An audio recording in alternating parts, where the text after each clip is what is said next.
big on professionalism. And you got to be running a computer, so that's always a struggle. Oh, at least I remembered now. I'm like just into it. But anyway, all right. This is true. All right, here we go. Starting over. Welcome to Help Desk with Joe. This is show number 52. We're here in Spencer, West Virginia at our Patch Turned Up studios, and you're listening to our bicentennial Over the Hump show 52 with Joe and Justin. And today we have Apple updates, Verizon updates, FCC updates, and a product review with Justin. So thank you for joining us. And gentlemen, get it kicked off. All right. So we are quickly coming upon the 1-year anniversary of COVID. I know it's not a great thing to... Yeah, let's celebrate that, why don't we? Yeah. But we got 1 year of this ordeal. But there is some good news. Okay. Looking back at a year ago, literally we was talking about it's coming, it's going to be bad, and we literally we didn't realize just how bad things are going to be. You know what's crazy that you bring that up? I'm going to interrupt you here just because the thought hit me like a sledgehammer. I remember you sitting right where you are, and I was sitting where Justin was, and you said, and I think Emerson or Kale was running the computer stuff. Right. And you're like, hey, cell phones are in trouble right now because of this thing, COVID. And I was like, yeah, last 3-4 weeks, whatever. And we were talking about Joe's magic 8-ball and prophecy type throwdown statements. And by golly, almost a year later, look where we're at. Yeah. Yeah, it's funny. Whenever I moved all of our episodes over to our new platform, Anchor.fm, yeah, I just went back and I started listening to a few of them and was laughing while I was listening to it. It was like, you ignorant fool, you have no idea what you're talking about. I mean, you had a little glimpse, but you had no idea how big this iceberg was that you was looking at. It sounds like you were on the money. Yeah. But yeah, I mean, because you were like, yeah, it's cell phones. People are going to be aggravated because their cell phones are going to be delayed by a couple weeks.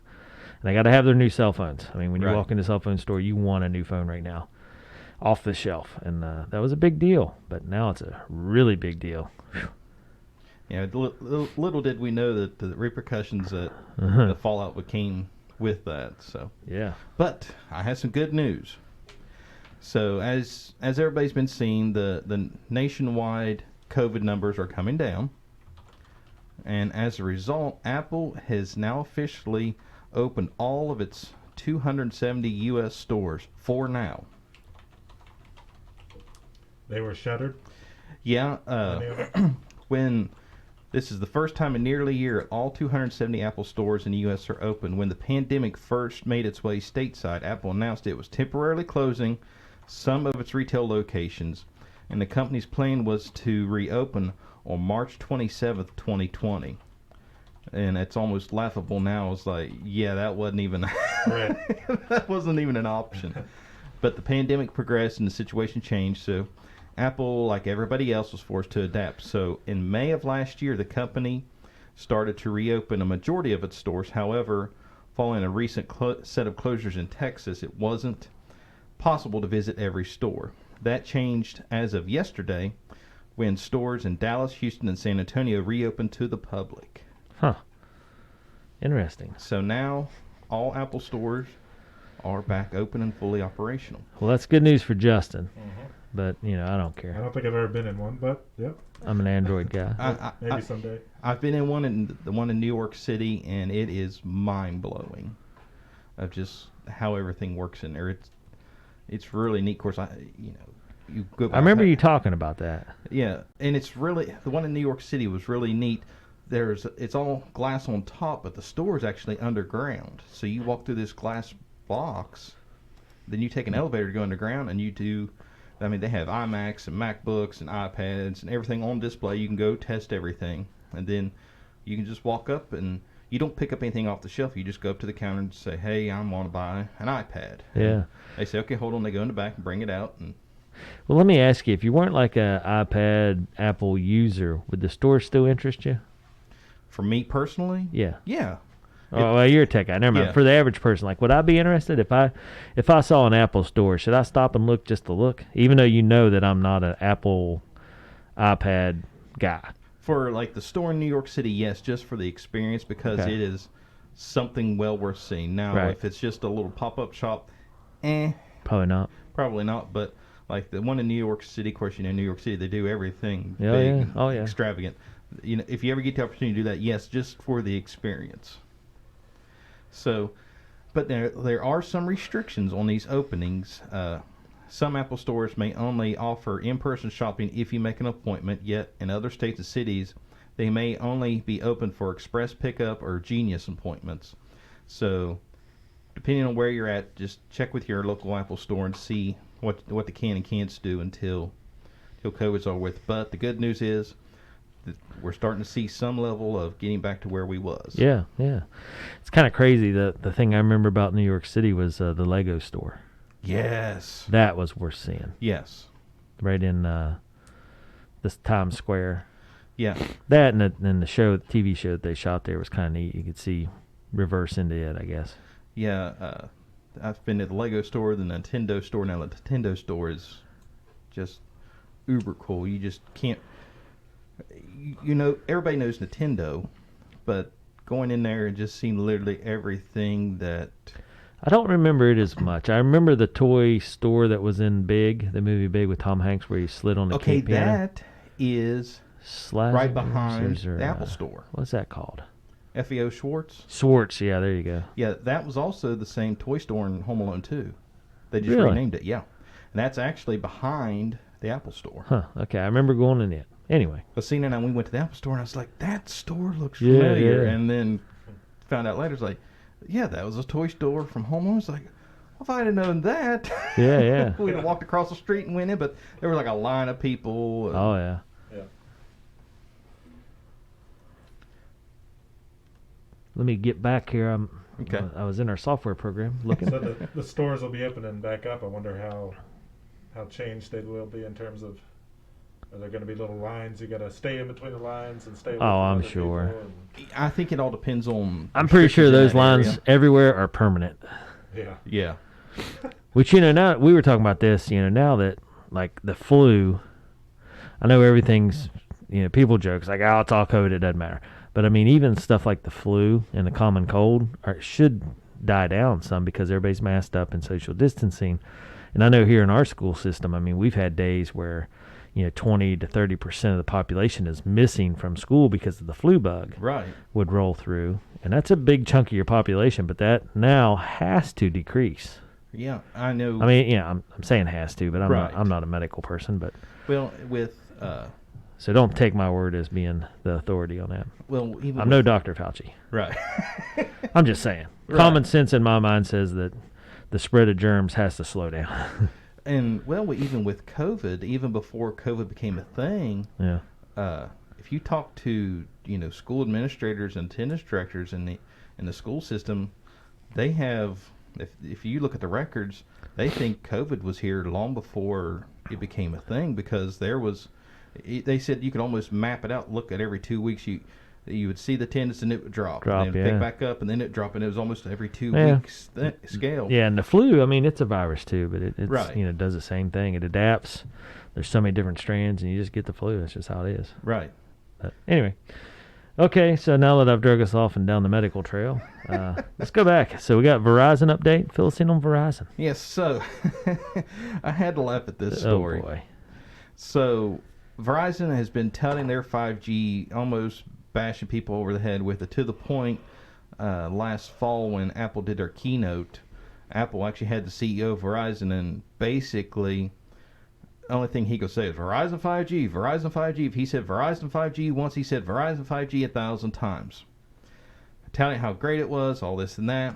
So, flip side of the coin, here we are today. People are buying their new 5G phones and are complaining about their battery life. So, despite its relentless promotion of its 5G phones, Verizon sent out a tweet on Sunday. Their support is telling people the only way to conserve battery life on their phones is to turn off the 5G and turn on the LTE band on their phones.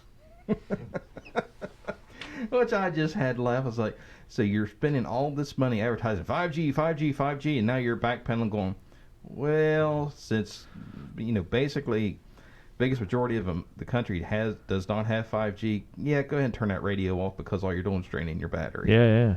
And I see 5G a lot now. Like I'm AT&T, and I see it, but it doesn't seem like I have better service. Like we were somewhere, I can't even remember, and it said 5G, but it wasn't loading anything. It was just a fiasco. And I was like, either they're in the process or there's just so many people on it. But we're kind of in a rural area, so I don't know. Yeah, 5G's kind of a moving target at this point because there's so many factors involved, and it literally depends on which type of 5G they're using. And well, we were at a soccer game, so it was kind of like out of the field, but it said 5G, and I was like, all right, everything should load fast, but it didn't. And I was like, well, there's probably like 300, 400, or 500 people. Yeah, pegging that one. Yeah, one thing. So if everybody's doing something, which everybody's on their phones, right? But yeah, interesting. I don't know. What do you think? Is there 5G here in town? No. Is there ever going to be 5G in town? A couple years. Small West Virginia rural communities, everything shows up like 7 years later. Yeah. That's why I always joked around. We're in Spencer, and economic impact for the nation doesn't ever affect West Virginia that much because we're about 7 years behind everything. So by the time a recession hits and finishes, we don't notice because it hadn't got here yet. Right. And then we just kind of skip over it. Right. So West Virginia stays pretty neutral. Yeah, the whole housing fiasco that Morgantown made news as a city that was one of the least affected in the nation. I believe it. I mean, what changes? Yeah. I mean, here in Spencer and Roane County, housing's always been the same. Yeah, I always heard the saying growing up that we live so far in the backwoods that we didn't get Saturday night wrestling until Sunday afternoon. It's like, yeah, pretty much. I mean, you really can't argue with that statement. We live so rural that. Well, and just we're so far removed from any trending stuff. Our businesses are here and they've survived. Everything, so they don't change a whole lot. Well, I think it's kind of a good thing because we've all been raised as like, oh yeah, here's how you survive. Yep. Whatever the situation is, so we can adapt pretty quickly, and the other people in the world going, I don't know what to do, and we're just like, calm down. We're the fools until something bad happens. Like, oh yeah, oh well, maybe those hillbillies actually know what they're talking about. Well, like, yeah, and I think back. That reminds me. Remember the water fiasco where the coal chemical plant that's right on the Elk River. Yes. Which is super smart, which is one of West Virginia's downfalls of poor decisions based on industry and what we give away. So they let them do the heavy coal cleaning chemicals right on the river, and they had a tank spill. They didn't tell anybody for 3 or 4 days, and by then it already went down and got sucked into American West water. Virginia American water, yeah. And the hood went in and spread all through Charleston, and people were like, oh no. Well, guess who has their own water supply? Spencer, West Virginia. Yeah. So we have our own lake. That's our water supply. And I used to gripe a little bit. I was like, I don't know, they could let more recreation on the lake. I know it's our drinking water, and then after that happened, I was like, nope, let's not let anything, no housing development, no, right, off-road vehicles, nothing. Keep it all away from that water. Right. It's so valuable. Right.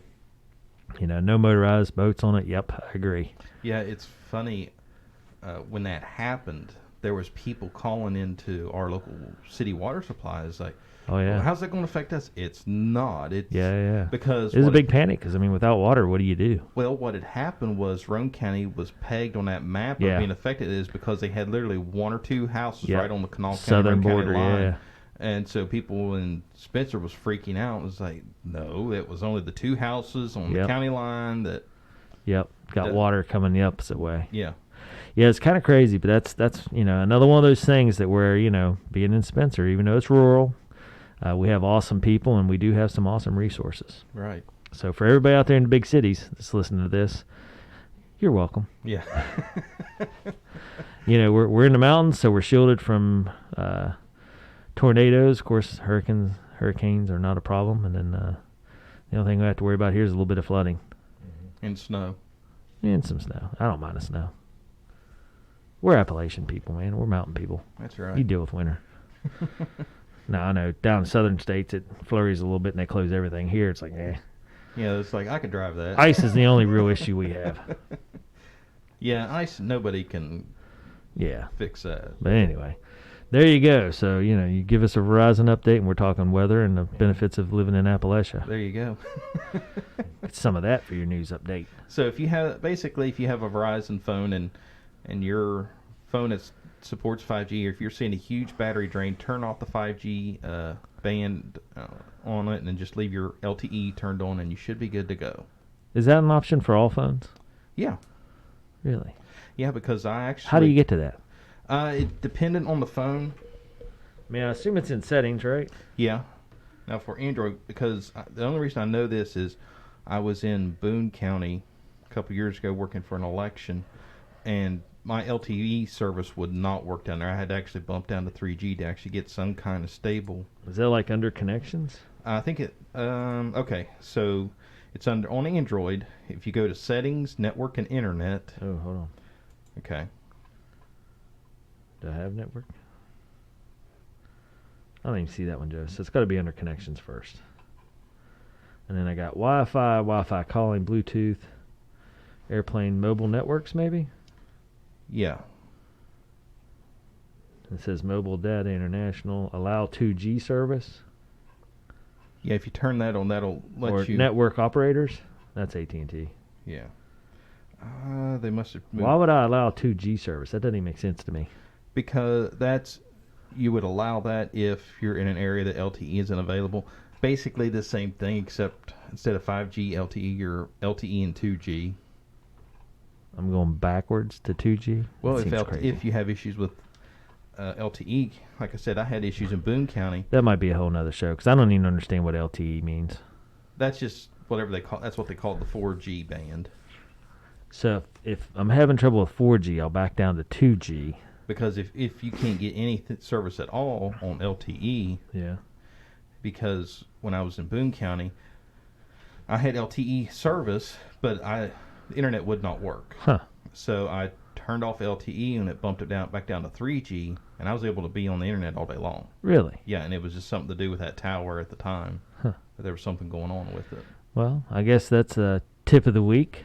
If you are struggling with cell phone service, go in your network settings and go to whatever LTE, mine says 2G or 5G, and sort it out. Hit some buttons and see what happens. Joe likes it when we do that.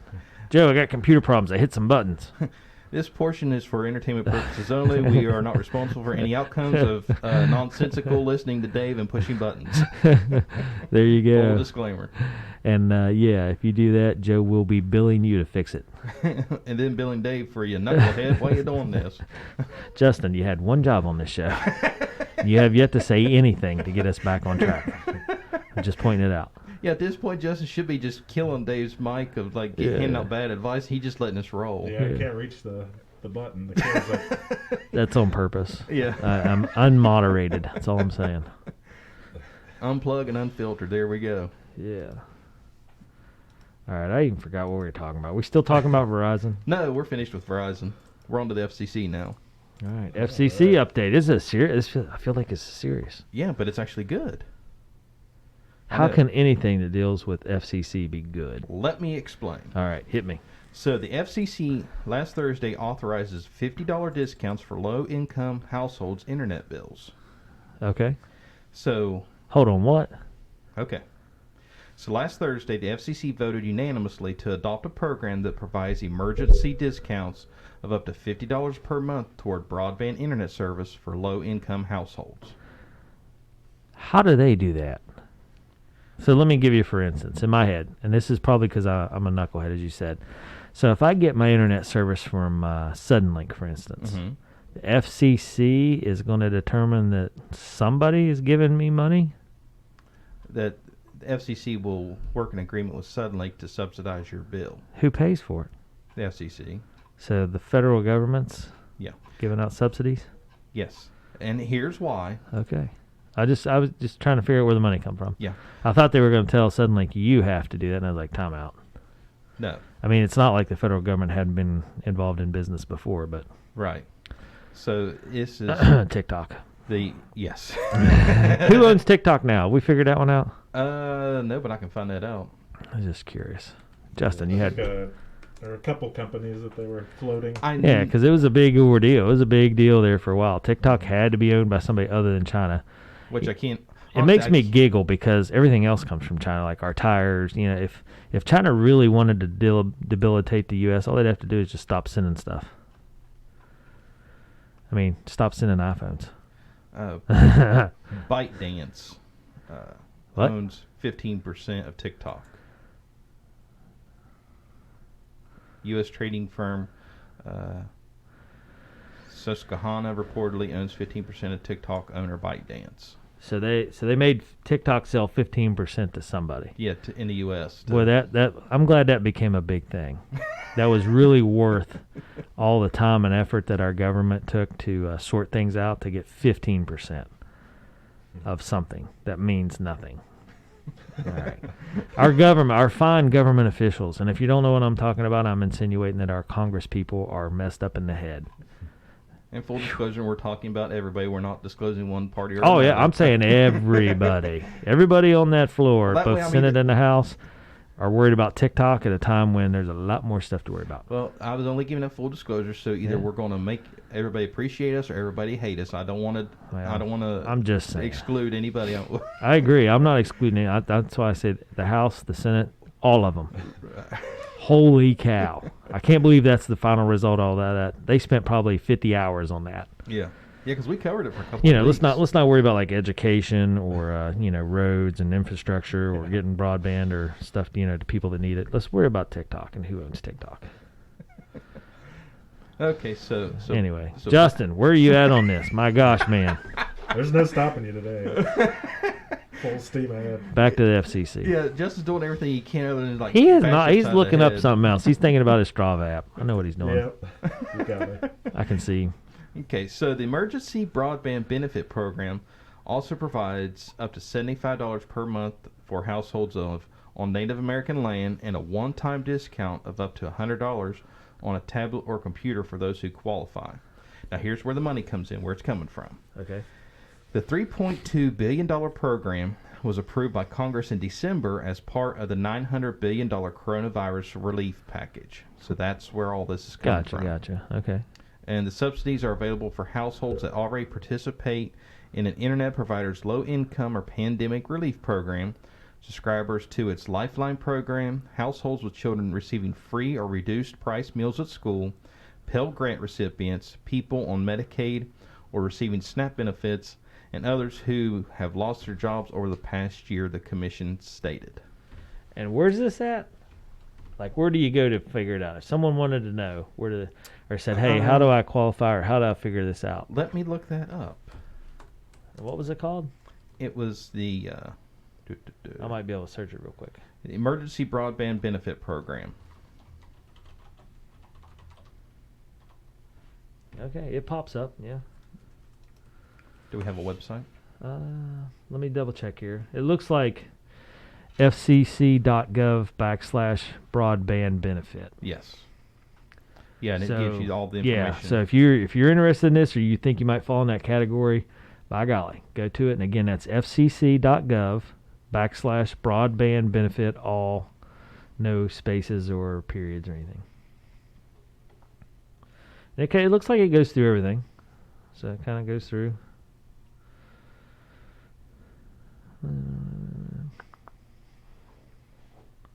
But okay, so here's the interesting part. The program has been authorized by the FCC, but the start date has not yet been established. So we've been in COVID for almost a year here. School is mostly done. I mean, we're in March. So right. March, April, May. Right. We got about 3 months left. But let's not start it yet. Yeah. What are they waiting on? Well, and all signs are showing that COVID is dying down. Well, let's roll it out now. Yeah, and I'm just saying schools are a train wreck right now. Not by any fault of the teachers or administration. Just with all the sickness and all the kids being homeschooled. Some of them virtual. Some of them going to school. It's just and then the moving target of, okay, well, you're in person today. Oh, tomorrow you're virtual distance learning, and literally just they have to change. Hey, did I mention that our legislators are a bunch of clowns? Did I say that yet? Are we going to start this already? I'm just saying. You roll out this plan in December, and it's not up and running. I mean, this is acting chairwoman Jessica Rosen-Worsel says, we need to use all available tools to get 100% of us connected in this country, and a program is an essential part of making that happen. If it's so essential, why is it not up and running? Yeah. Let's help kids get some broadband capabilities here so they can do their homework. Right. Yeah, because that was one thing that we was talking back in April of families having to get internet service so their kids could go to school that didn't have internet before, and the ISPs were actually stepping up and saying, hey, technically some of them saying, well, we can't offer a cheaper rate, but if you use the magic word COVID, it was almost like a promo code. Oh, yeah. You could get a discounted rate. Because I had several people come up to me and say, hey, my kids are being homeschooled and we don't have internet, and because the only thing we get is satellite and it's too expensive. And that's why I told them, I said, this, I can't guarantee this will work, but at least call and say, give them this exact spiel and say the keyword COVID, and I said that could possibly open up some doors for you. Well, it'd be nice if this door was open so families could get broadband cheaper. I mean, because I know there's families out there, if you lost your job and so forth, you can't afford $50-$60 for internet. Right. Well, and it's just not feasible. Right. And that'd be the first things to go. Yeah, that's what I mean. You got to do food, and you got to do health care. Yeah, you got to keep the lights on and food on the table. Heat. Yeah. I mean, it's, jeez. Okay. Anyway, Justin, come on, man. Hey, let's breaking your rule, Dave. We got to keep it positive. Well, this is positive. Let's make some positive stuff happen here. Clowns. I know. A bunch of clowns got to do some positive for us. Yeah. But hey, let's worry about TikTok. That's important. So people that they're worried about can't even get TikTok. Yeah.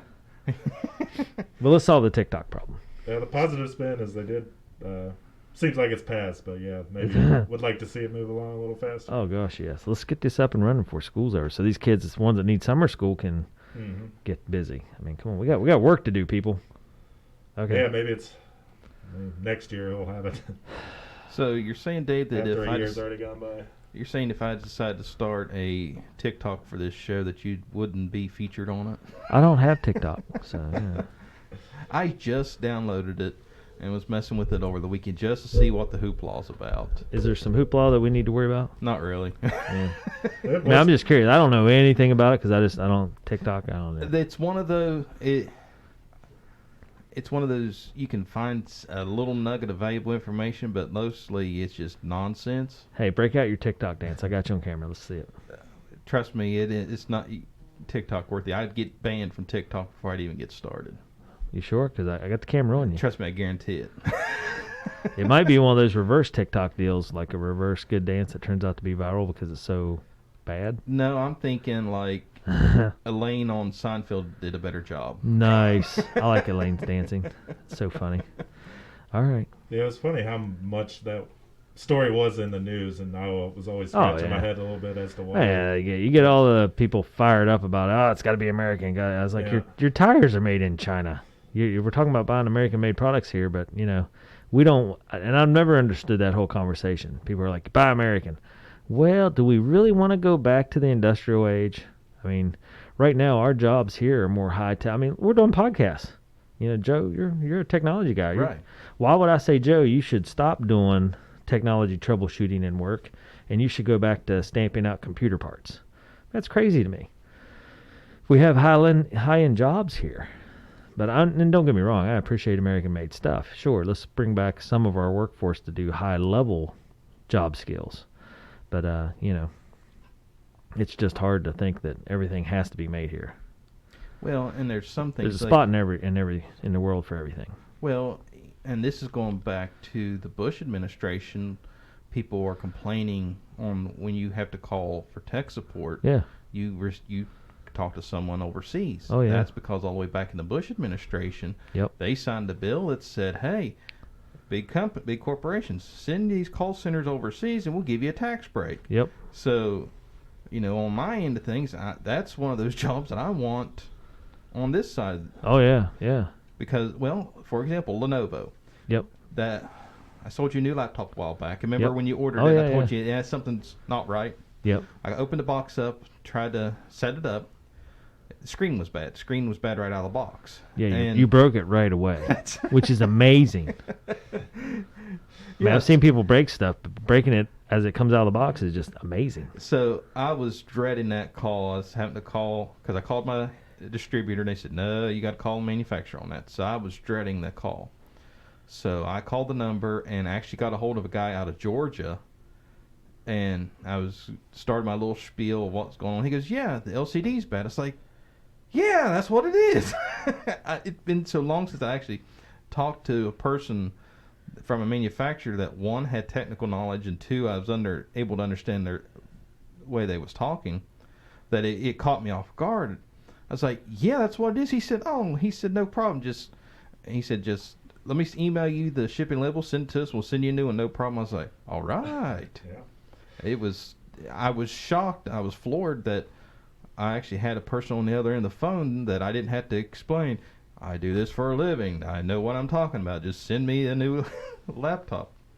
So things like that are much better if they're in America, because they have people that's actually has a technical knowledge and aren't reading from a script.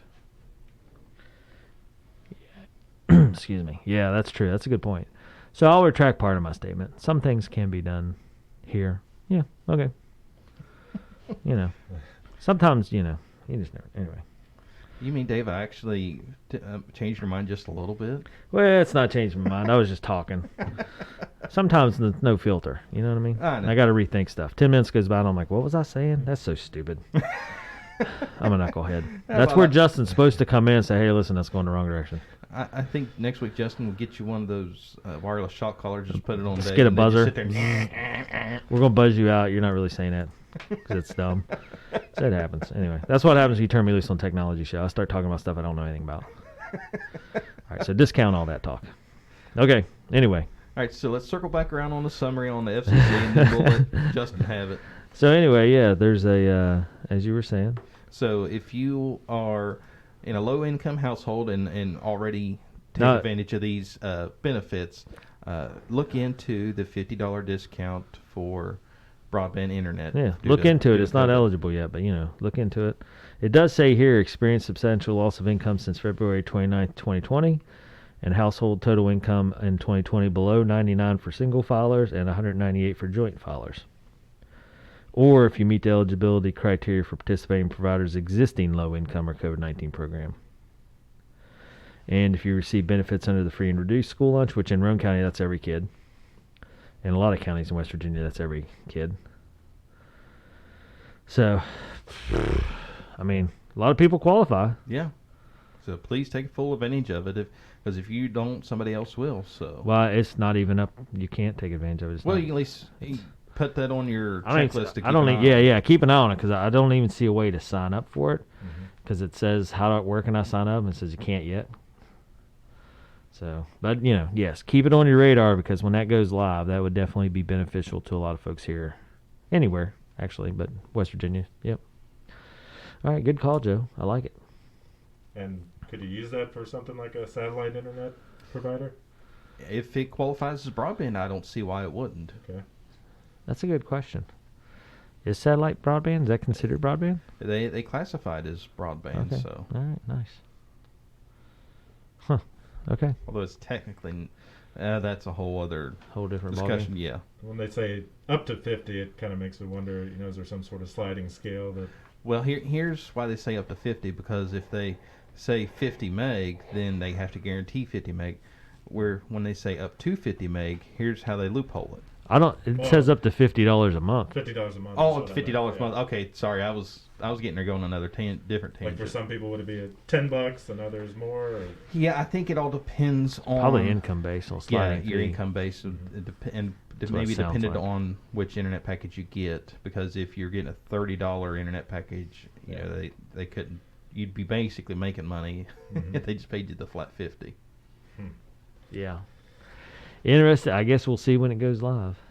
Yep. Yeah, if I can. I like how the motto is helping households connect during the pandemic.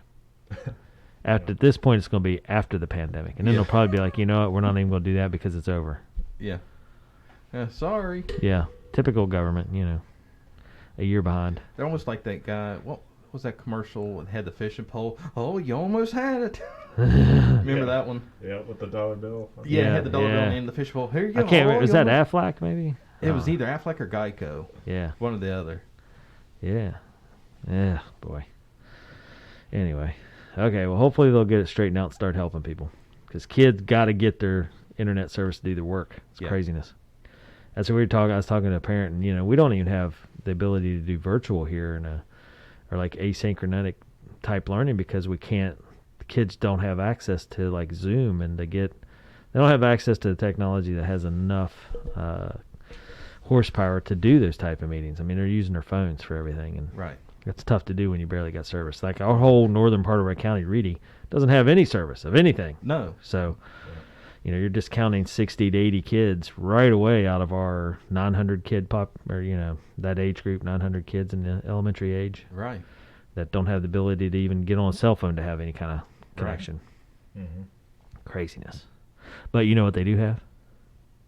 TikTok? No.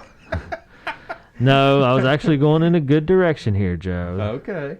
You're part of this. Oh, yeah, that's right. Bam. A&M Digital Technologies and Patch have combined to put in the mobile hotspot there at the community building. Yeah, they have a high-speed internet hub. Yes. So all those kids, those 60, 80 some kids out there can go pull into the city building parking lot and get internet. Yeah, at the city of Reedy. Yep, city of Reedy. Yeah, that was our outreach program. We did it for Reedy and Gary and Newton. Yep, and here in Spencer. Yeah, and here in Spencer. Yeah. So it's there. Doing some good stuff. Anyway. Yeah. And they cannot check their TikTok on it. No, and it's funny because I would go back to the logs and check, and it was funny that I've seen where people have tried and failed miserably, but they did try to hit the firewall TikTok. is holding up. Yeah. So high-speed internet available, but for educational purposes only. Okay. Yeah, I mean, that's the difference between being able to access something and not. I mean, if you're in an area that has no service. It doesn't even have cell service. Nobody wants to drive an hour to Well, load up their homework. You could drive to Spencer, which, 20 minutes. 20, yeah. But still, now they can just pull in locally there to the city building and get it for free. Right. Okay. All right, well, on to the next thing. I guess, Justin, you're going to roll out. Is this a product review or just a news or like an update? I can review it. I don't have tons of experience with the app yet. Kind of a new thing for me in terms of diving into the deeper features of this app. But it's a basically a mileage tracker for if you're walking, hiking, running. It's called Strava, Strava, and I've had it for a while, but I'm kind of with the encouragement of Dave and some other local runners, getting kind of more serious about consistently using it because sometimes I wouldn't. Well, let me give a little background here. So Strava adds about 1 million new users a month, and it's on track to hit 100 million users by 2022. 100 million, okay. Yep. And out of the 176 Tour de France riders, 120 of them uploaded their stage results last year. And 89% of Strava users were more happy after using the app, which that's kind of a trick. That's 9 out of 10 dentists, but Well, I mentioned to Joe, like I'd used an app called Map My Run before, and it was free, but they would bombard you with ads trying to get you to pay and upgrade. So if you don't want the ads anymore, upgrade. But Strava doesn't do anything like that. It's just a very sleek design, and sure, if you want to use the free account, go for it. And most of the features you can use just with a free account. Right now I'm testing out for 30 days like the pro version, that's I believe it's $60 a month. So I mean a year, so $5 a month. And that gives you a couple more features like Joe, we were talking about a route that I created. Basically, it's like a Google Maps type of thing. Click here, and it'll link it all up into a course that you could go out and run or walk. And creating those routes, that's something that you need a subscription for. But in terms of just going out, hitting record and recording all your mileage and keeping track of how many miles you've walked or run for the year, that's free to anybody to use. Here's the crazy part. This launched in July of 2009 in San Francisco, California. Michael Hovarth and Mark Gainey. And then it's a private business. Stayed private. Huh. So they have hold on, they got 55 million users, and they had about 1 million every month. That's behind Fitbit and MyFitnessPal, but just barely. MyFitnessPal. See, I haven't heard of that one. Yeah, I haven't either. I've heard of MyFitnessPal. So, Justin, for our local listeners and viewers, talk to us about what the local initiative is and how you're using Strava locally. That's what I found really interesting with the announcement you made yesterday. Right, yeah. Patch is partnering with Jack Garrett Ford, the local car dealership, to basically try to create a stronger group of people out there, like a community of people that can share their fitness progress and goals, and how we're putting together a series of different routes on Strava, for maybe folks that want to get out on our trail system or do a certain road run or walk, but they're like, well, I don't want to go out there and get lost in the woods. And with Strava, you can actually load up one of the routes that we're creating, go out on your phone. Oh, okay, here's all I got to do. In order to do this 2 or 3 mile walk, here's where I go, and if I need to check in on my phone at any time and make sure I'm not veering off down into some holler or something that I'm not trying to get to, then we have that option. Then just incentivizing people to get out and start logging their miles. Basically, that's where Jack Garrett comes in with a sponsorship of getting some cool prizes. Like there's a safety light that they're doing. If you're doing an early morning run out on these roads, Joe, sometimes there's not much room. It's the ditch pretty much on the side of the road. Right. But just having that a light that kind of glows, and it can either do a strobe or just a constant light. Just so a car coming, they're like, okay, that's definitely a person there. It's not. Yeah, because even less chance of getting hit or something bad happen when you're out there. Yeah, even around town and downtown area. I mean, even like on the bypass, which is a perfect running spot, is just a straight line through there. But there's not a lot of lighting on the bypass, so I mean, something like this would be great. So what I found interesting is, when it comes to this kind of stuff, I don't like to be with a group of people. I'm just that I find when I do stuff like this, I want to just do it by myself, put my headphones on, crank the music up, and just, walk around, jog, whatever. So what I really like about this was the feature that you showed off was the club, the Jack Garrett Club, for anyone locally. So then you can actually track your mileage, and you do it basically at your own pace. You don't have a set, day or time, so you work at your convenience, use your own schedule, and literally all you're doing is just reporting back your mileage that you've walked or ran. And you don't have to meet up with a group at a certain time and so for people like me, I love that feature because I can do it on my own schedule, my own time. I don't have to be obligated, saying, and that helps cut down on the excuses.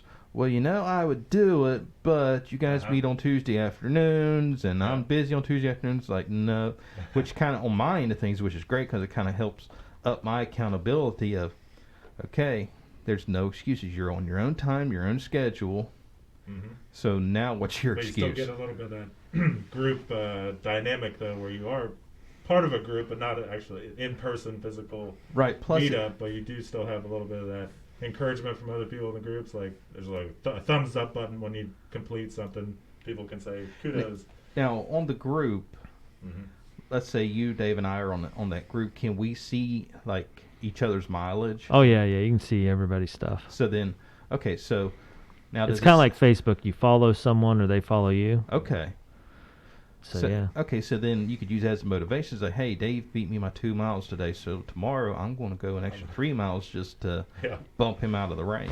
You can do that. I kind of look at it as more of a support system. Like, hey, I might look and say, oh, Justin got a run in this morning, and see his picture. Like, he posted a video of the sunrise, and I'm like, daggone, that looks pretty nice. I wish I was out running and could see the sunrise, or hiking or walking, and it gave me the urge to want to get out in nature a little bit and see sunrise. So I kind of look at it as a positive support group. Okay. So yeah, that's another thing. Anytime while you're on a run, if you get your camera out and take a picture, when you're done with the run and you're saving it, and you hit add photos, it has a little section called photos that you took during this activity. Okay. So that's a kind of cool little feature. And you can say, oh yeah, let's put that sunrise on there. So, well, I'll wait till remind me to ask you a question when Justin gets done. Okay. Yeah, so I actually found, like I said, Justin, you did a video yesterday on how to track your run and all that, and I was just blown away by it. And as soon as I watched it, I texted you and Dave. I was like, hey, do you want to talk about this on the show tomorrow? Because I was really impressed with the flow of the app. So you've been using it. As far as the app itself goes, did you find it fairly easy to maneuver and get into and start everything, or was it a little tedious at the beginning, but the more you use it?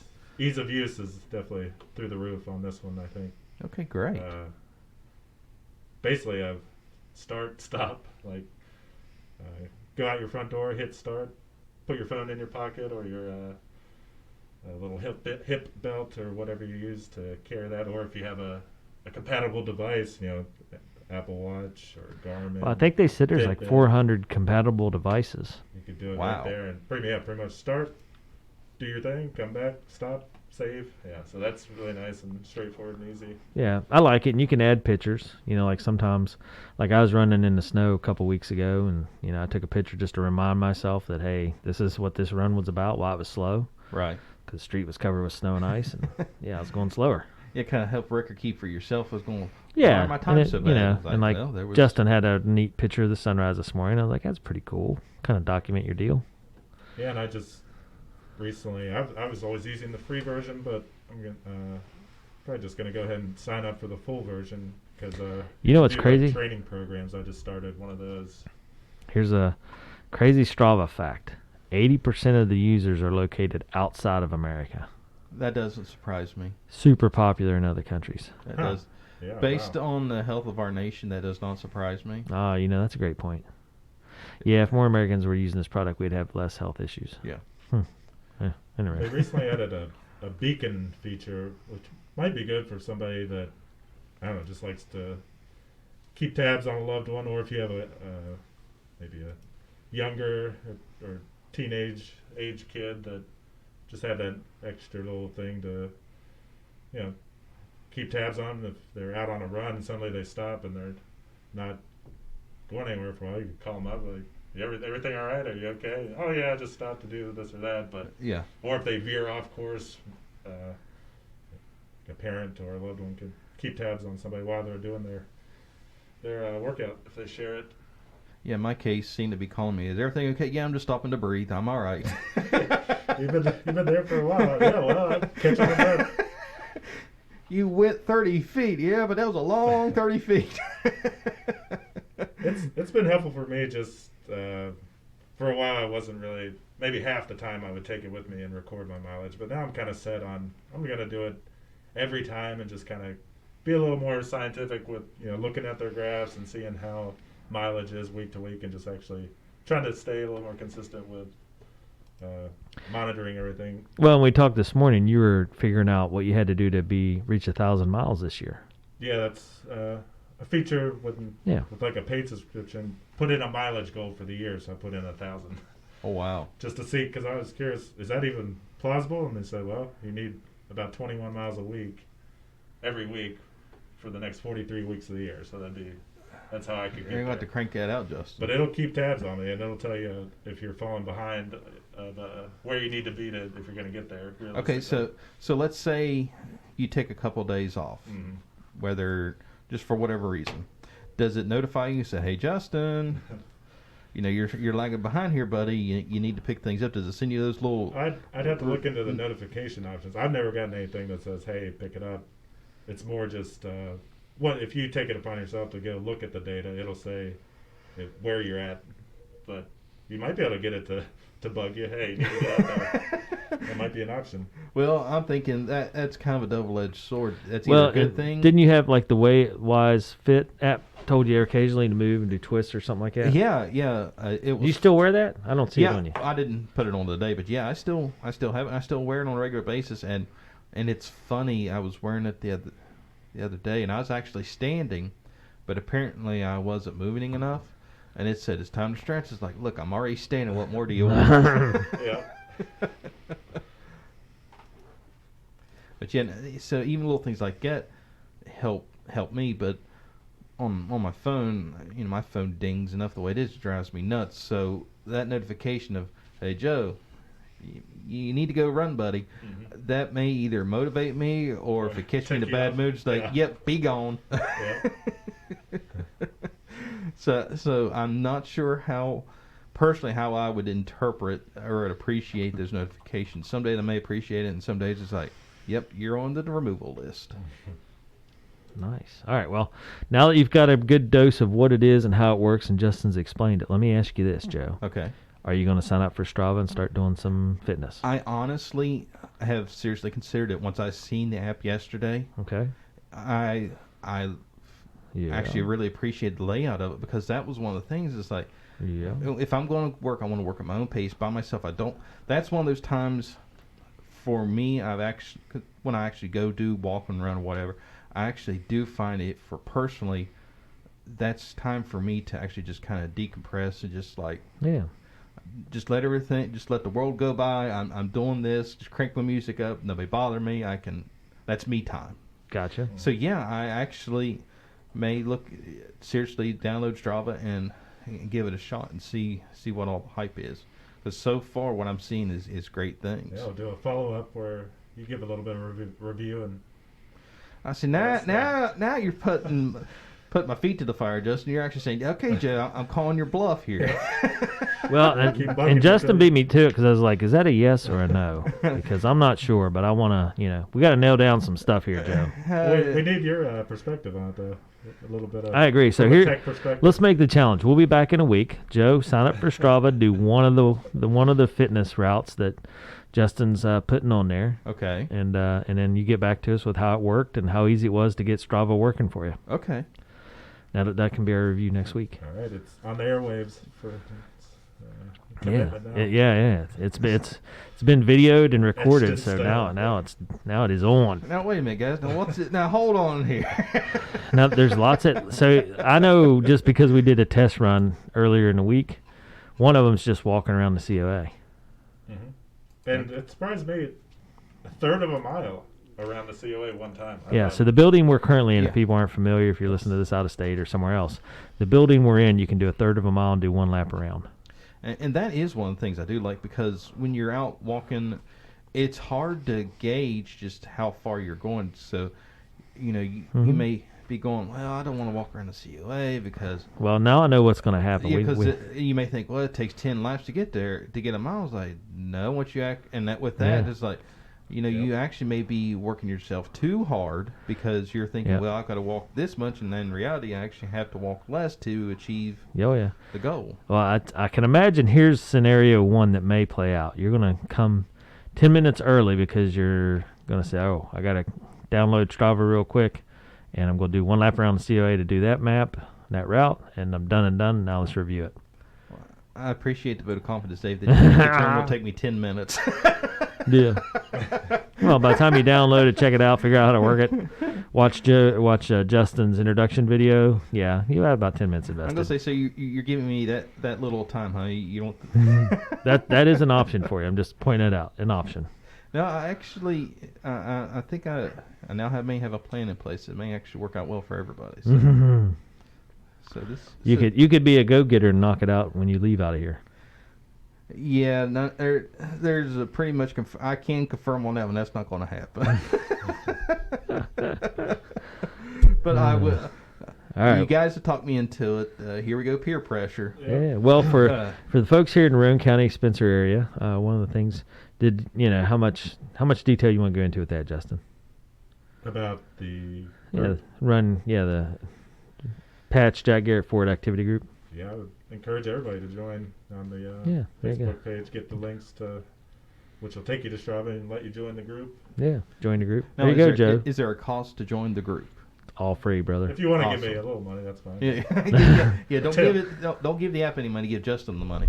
No, the app's totally free, and the group is totally free, and the prizes that you can win just by logging miles are, like I said, sponsored by Jack Garrett, so that's free to you as well. Yeah. Okay, so all free and free. So anybody that's interested in this, the app's free.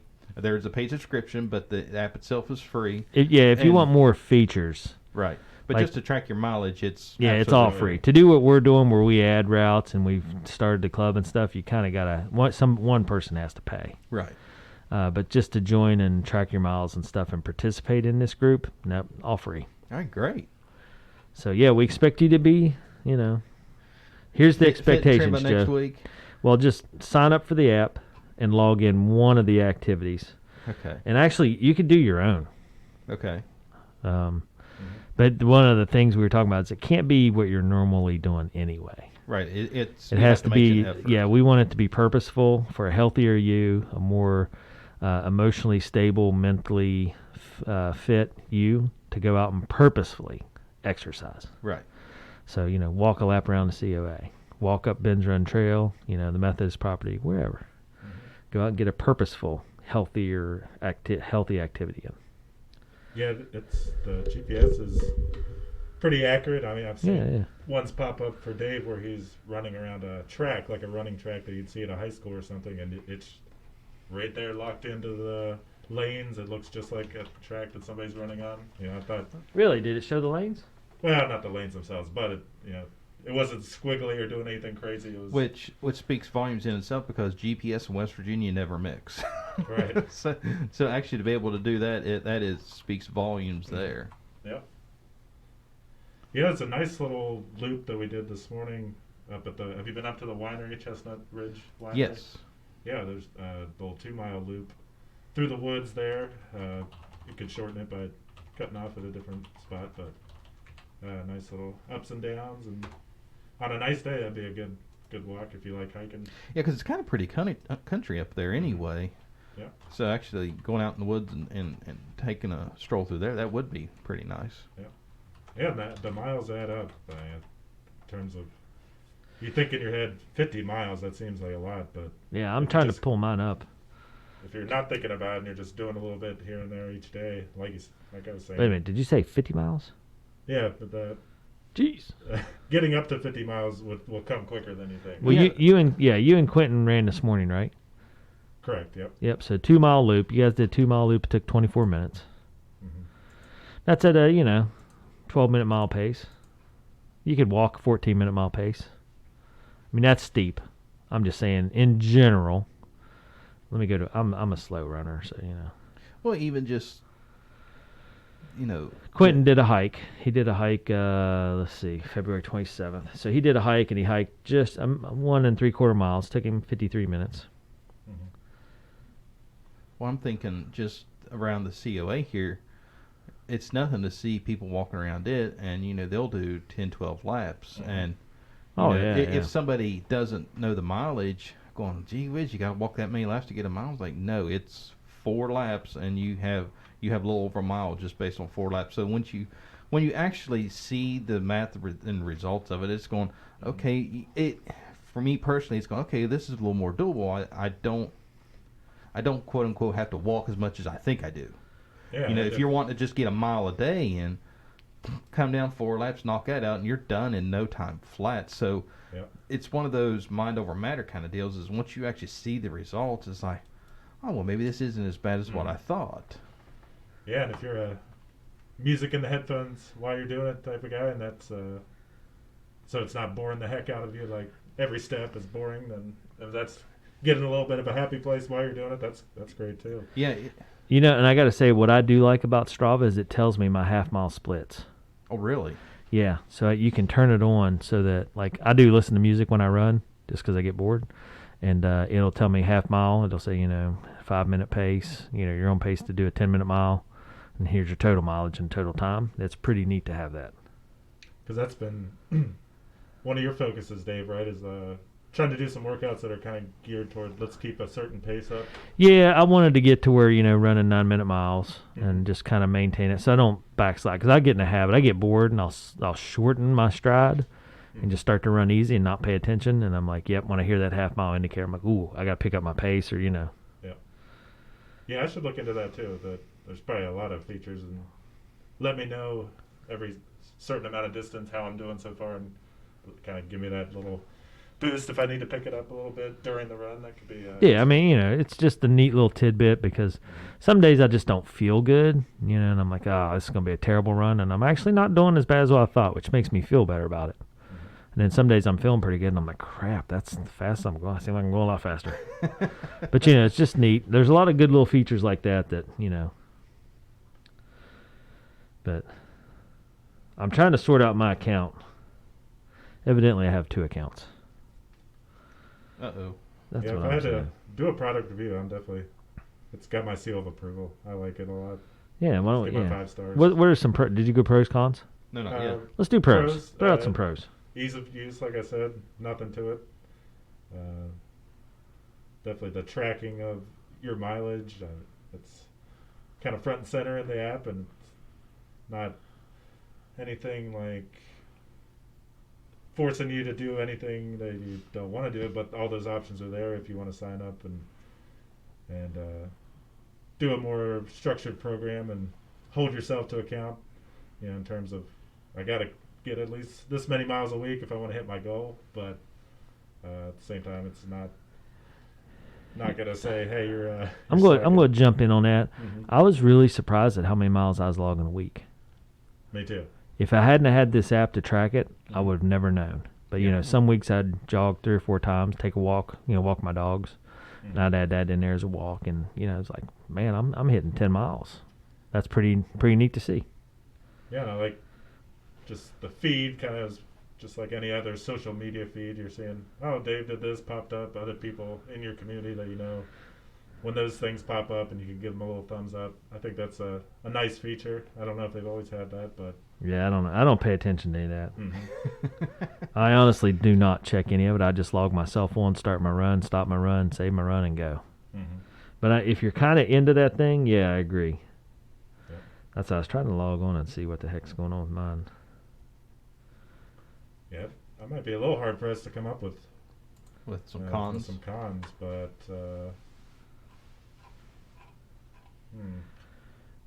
I will say the route feature actually does have one con that I found, which is if you're just doing one big loop, it's pretty obvious where you need to go. But if you're doing a loop that crisscrosses like back on itself, there's no directional arrows on the route.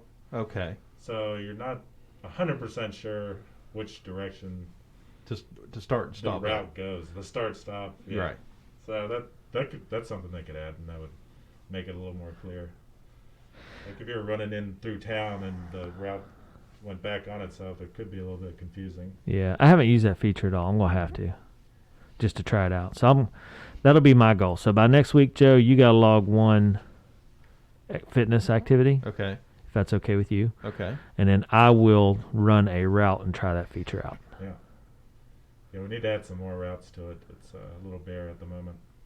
So when you run a route, Justin, do you look at it to see which way you're going? I mean, you develop the routes actually, so you probably already know. Yeah. Is that something you're talking? I mean, you're talking about that aspect, not knowing which direction you're going. Is that something you've seen, or is that just something you figured out by? I haven't tried a route where I'm totally unfamiliar with the area yet. I gotta figure out how to log into mine. But that could be a test. Have somebody make a route that is on a bunch of roads that I've never really been on, and test it out in the field and see how well it works of keeping yourself on track like that.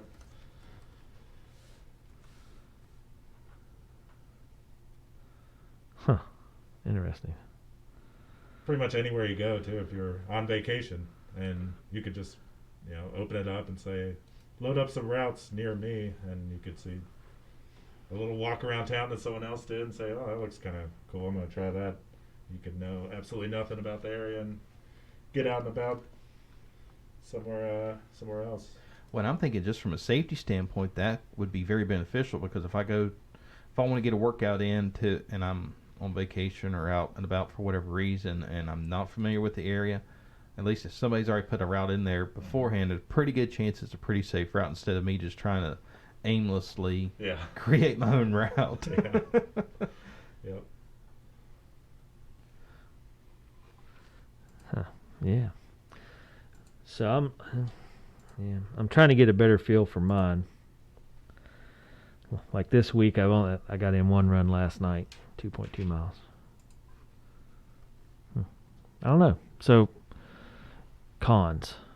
Yeah, I mean, I know you said it's hard to find one, but I mean, surely. the directional arrows on the Yeah. route could be helpful, and also I'd like it if when you finish the route, it would do some sort of indication, like pop up and say you've completed this route. But it kind of just overlays the route on the map, and then you do it, then you hit stop.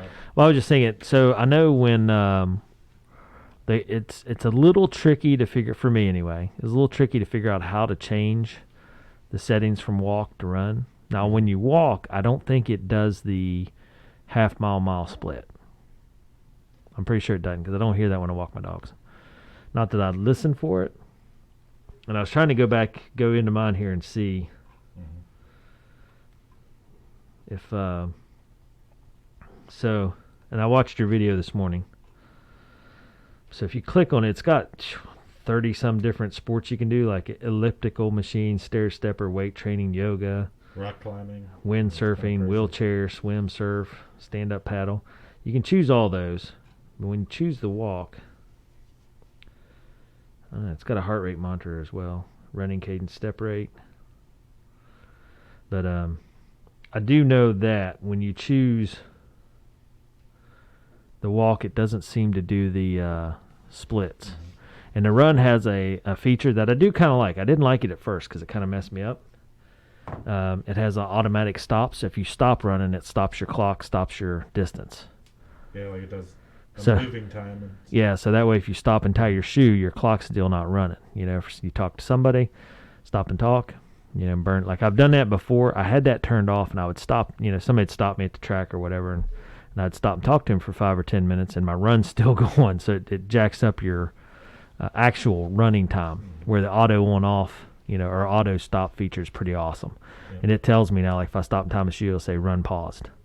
And then as soon as I start moving again, run started. Yeah, I'll have to look into that. Make sure that I have that. Yeah. That way it's just in the settings there. So it does yoga? Apparently. How does it track that? No, I don't know. That would be like maybe just start stop feature. If you have a heart feature. rate monitor, you're going to look at your output of exertion and stuff like that.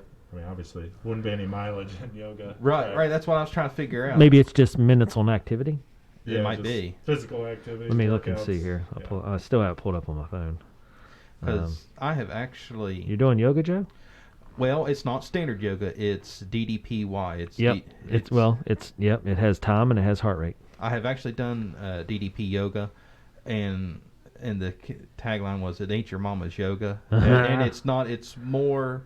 I don't even think I could do my mama's yoga. Well, now this isn't the, hop on one knee and stand on your head and kiss your kneecap and all that.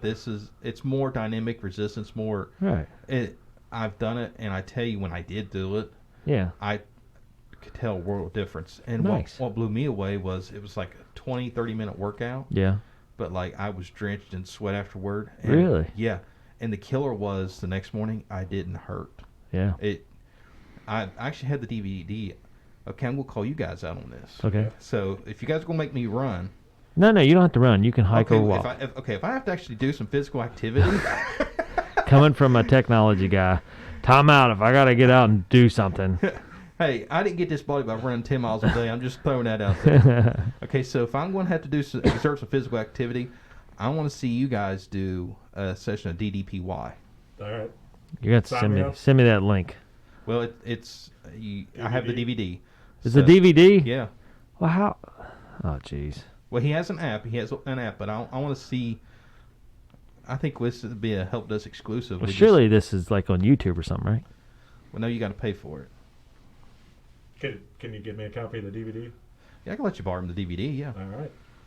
Yeah, asking on air for him to pirate DVD copies. I see how this is going. No. I'm not pirating. I have the DVD. I'll let you borrow the DVD. Well, that's what I'm saying. He wants a copy of it. Give me a copy of it. No. We're not. We don't author. We don't. Justin piracy. just got fired. I'm gonna get a letter in the mail letting me know this. Yeah, there is an actual app. It's like DDPY now, which I've not checked in on it, but I have the DVDs and it's amazing. And I'll show you the guys one of the videos off. I'll show you one of the videos off air. Oh boy. Of of how it changed this guy's life. A guy's name was Arthur. What's it called again? DDP Yoga or DDPY. He was a DDP. paratrooper in the military, Yoga. and his knees were shot. Like, they was beyond. The doctors pretty much told him, said, yeah, you're going to eventually end up in a wheelchair. And he had to walk with 2 canes. He just put on so much weight because he couldn't. His knees were so bad. He started doing this, and like, it changed his life. By golly, it's a pretty expensive deal. 16 workouts are $80. Well, but there's more stuff that comes with it, though. Where there's It's got a calendar, got all kind of good stuff. Yeah. 24 workouts are $100, 119. You can go up to $161. 57 workouts, which would be 1 workout a week. Yeah. Interesting. Yeah, it's funny. He was actually on Shark Tank, and he knew that that none of the sharks was probably going to buy into because they thought it was just a fad. He said, I don't care. He said, I just want the publicity of Shark Tank. Yep. Yeah, that's a good idea. I have heard of it now. Yeah, now you mentioned, I remember seeing a little clip of the guy. What that was? Yeah, basically on 2 canes walking around everywhere. Yeah, yeah. Slowly, a little bit, day by day, doing different parts of the program. Yeah, it was developed by So here's some yoga for Diamond Dallas beginners. Page. Yeah, Huh? there's some yoga for beginners on YouTube. So Yeah, I don't. Do I have to do the DDP or can I do? Yeah, I want to see you do the DDP because it was personally, for me, it feels more like a more cardio workout than a yoga thing, and it's amazing on how an intense workout it is with very little movement. Hey, you know what he's got on YouTube? You can go DDP Yoga Beginner Workout Preview. Okay, does he have a preview? Yep. Wow. You know what? The pictures of him's crazy. Arthur? Yeah. Yeah. There's a YouTube video, Arthur's Inspirational Transformation. Never, ever give up. Yeah, that's the one I was wanting to show you. I was going to show you off air. And basically, they tell you if you're doing this and you're hurting, you're not doing it right. Yeah. So it kind of throws the whole no pain, no gain saying out the window. Okay. So yeah, I'll get my physical activity in this week, and then next week we'll get together and figure out a time to do the DDPY. I'm anxious to see you guys on that one and see what your thoughts are on that. Okay. I'm in. I agree that this is a pretty good trade. No problem.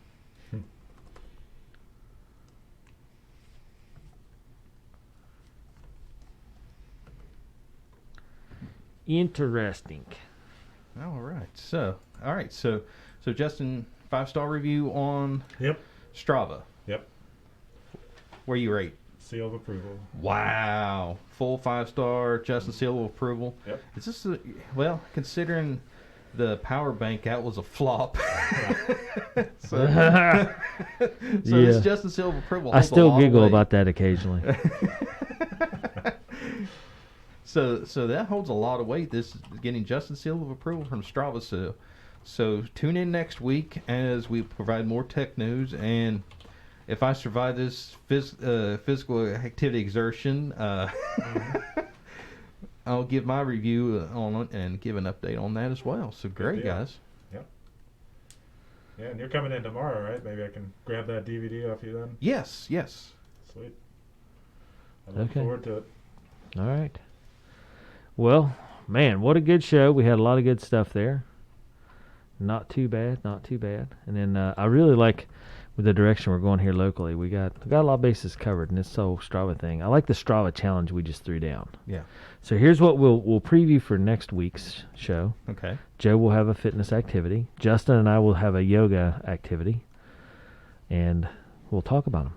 Great. And your experience using Strava, and I'll pay more attention to Strava. I'll go through this week and actually look at the features and look at some of the, because I know Quentin talked to me about this other day. He's like, man, I sent you some stuff. I was like, I don't know what you're talking about. And he's like, go into and he walked me through going through my Strava account, and they got a little bell that shows you notifications. Yeah. And he had sent me a route, and I didn't even know it was there because I just don't look. Right. So I looked at it, and And then we'll see if you can link it to your Wise watch. Okay, yeah. So a lot of neat stuff. Okay. And we'll see what we can get into. We'll start right. Technology on the move, man. Sounds great. Yeah. Okay. Well, Joe, if anybody has any questions about any of this stuff, and you went over Apple update, Verizon update, FCC update, and now, Justin, you've done the Strava deal. So, Justin, if anybody's interested, where can they track down? If they're here in Roane County, what's the name of that group again? The club? It's called the Patch and Jack Garrett Ford Activities Group on Okay. Strava. Yep, Jack Garrett Ford Patch Activity Group. And if you're doing location sharing and you're on the app, you can search for clubs near me, and that's another way to find it. Oh, that's a good tip. Yeah. And you can go on our Facebook page, Facebook.com/Patch21, and you see all the information on there too, and some how-to videos and introduction videos. And then, Joe, if anybody has any questions about technology-related stuff, or they just want to harass you about your fitness stuff. Yeah, I get enough harassment on my Yeah. car warranty, so why not add fitness to it? Yeah. How they get a hold of you? You give us a call at our office at 304-927-3588. Check out our website at amdigitaltechnologies.com, or subscribe to the podcast, Help Desk with Joe and Dave. We're on all major streaming platforms.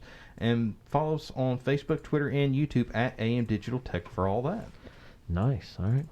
Well, this is David here at the Patch Studio in Spencer, West Virginia. You've been listening to Help Desk with Joe, show number 52. We have all kinds of good news and updates, and make sure you support your local businesses. A&M Digital Technology here, one of our local businesses that powers everything behind Patch. And we'll be back next week, and make sure you tune into more podcasts and get more information. And for myself, Joe, and Justin, we're out of here again for this week, and we'll be back next week for more stuff. So thanks for tuning in. Thanks for joining us. And everybody get out there, get Strava, get fit, get healthy, get happy, and take care of your technology stuff. And if you can't take care of it yourself like me, call Joe.